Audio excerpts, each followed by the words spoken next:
KKR versus RCB మార్చి 22. ఈ match లో pitch report ఏంటి, ఇంకా ఎవరు గెలవచ్చు అనేది ఇప్పుడు చూద్దాం. ఫస్ట్ పిచ్ రిపోర్ట్ విషయానికి వస్తే, ఈ కోల్కతా గ్రౌండ్ నార్మల్ గానే ఒక ఫుల్ బ్యాటింగ్ పిచ్, రన్స్ అనేవి ఎక్కువగా పోతూ ఉంటాయి. కానీ ఈ రోజు మాత్రం పొద్దుటి నుంచి వర్షం పడింది, రాత్రి కూడా వర్షం పడేదానికి అవకాశం ఉంది.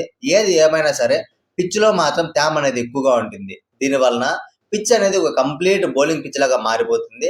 ఫస్ట్ ఇన్నింగ్స్ లో ఏ టీం బ్యాటింగ్ ఎంత స్ట్రాంగ్ గా ఉన్నా సరే 180 రన్స్ కంటే ఎక్కువ పోయేదానికి అవకాశాలు చాలా తక్కువ. ఇంకా రెండు టీమ్స్ ని కంపేర్ చేసుకుంటే ఇద్దరికి కూడా బ్యాటింగ్ అండ్ ఫాస్ట్ బౌలింగ్ చాలా బాగున్నాయి. హెడ్ టు హెడ్ చాలా స్ట్రాంగ్ అని చెప్పుకోవచ్చు.